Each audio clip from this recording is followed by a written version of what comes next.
You're watching the Auction Network.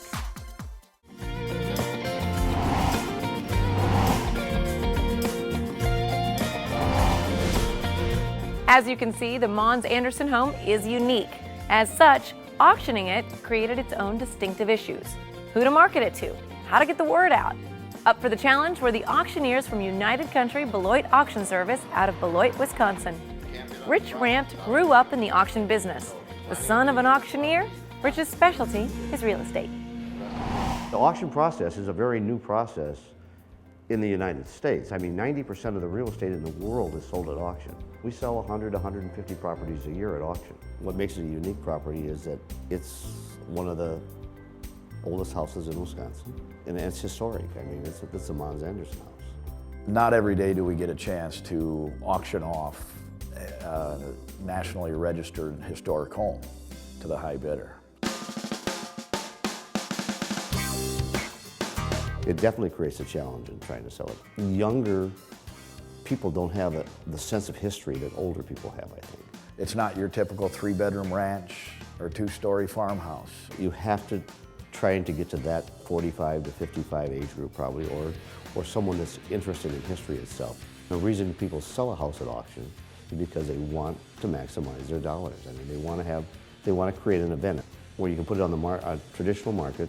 It might sit here for a year, it might sit here for 2 years, it might sit here forever. With a real estate auction, you have a time-sensitive date, time, place, and an event that'll happen. We'll open for 9:30 tomorrow morning for registering. They will come, they will get a bidder number. You don't have to have a number to be here, but in order to even bid on the property, you have to have a number. We may have some onlookers to look and watch, maybe people to see what is going to happen. The minimum opening bid tomorrow of $500,000.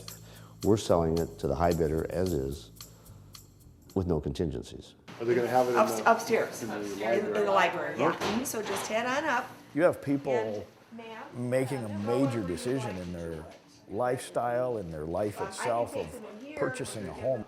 Once the opening bid starts, then the bidding will go in increments as the crowd wants to bid. $1 million, let's get it going. $1 million, 1 million, 1 million, 1 million, 1 million. The mood tomorrow will shift from nervousness at the beginning. You guys are awful quiet for an auction crowd. To the chant that will calm everybody. We'll get it going. To hopefully the final explosion of excitement. It leads up to a pretty tense moment. Then why don't you just bid on it then? There's no doubt about it that this house is well worth $1 million. Why shouldn't it bring $1 million?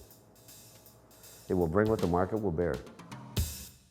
The excitement will be that the people know what the property's worth. If we reach the minimum opening bid and it escalates from there, there will be a sold sign on the property tomorrow.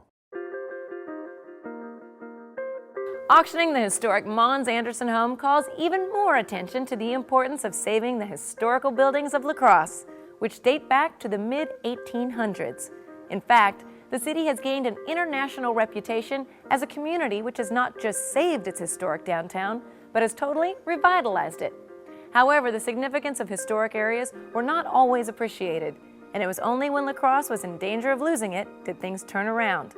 The Mons Anderson home and the entire downtown have undergone complete restorations, and both are on the National Historic Register. La Crosse's Downtown Main Street Incorporated has become a model for other cities because of its success. La Crosse was really found by the French exploring the Mississippi River. We're at the confluence of course, the Mississippi River, the Black River, and the La Crosse River. Because of the three rivers coming together, it's like our highways of today. The first Euro-Americans came here permanently in 1842. Throughout the 1860s and 70s and getting into the 1880s, our downtown focused on the river.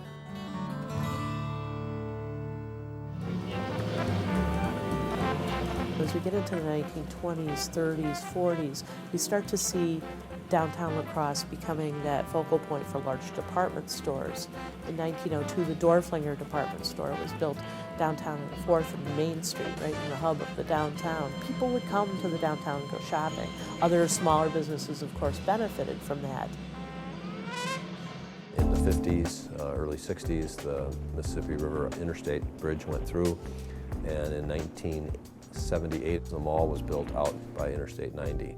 And we saw, Sears, Penny's, door flingers closed down. Downtown became a ghost town. In the early 1990s, a group here in La Crosse formed called Downtown Main Street Incorporated, DMI. And DMI started focusing on economic development. We received a grant to create what we call City Vision 2000 Master Plan. And that addressed all different areas of the downtown. We worked with the Downtown Main Street organization and hired a consulting team to do a renovation master plan for downtown. Then we went through the process of having a National Register of Historic Places district created in the downtown. There's 96 contributing buildings to that National Register of Historic Places district. La Crosse is the heart of the community, our downtown, and eventually people started seeing that it was worth something to take care of and really preserve. They focused on the exterior infrastructure, fixing up the streets. Now we have brick pavers and historic benches and historic trash receptacles, historic looking lighting. You get that postcard kind of feeling when you look up and down certain streets in our downtown area, because it's still there. It just never went away. There were lots of vacant storefronts in 1991, 92, 93, but 10 years later, they're almost all filled because people now had confidence once again in the downtown.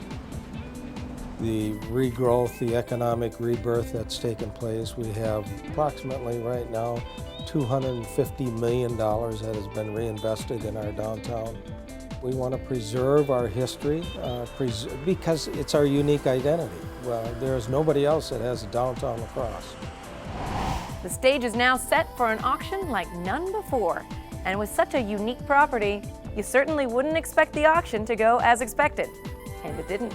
We'll show you what happened when we return. To register for future live auctions, go to auctionnetwork.com.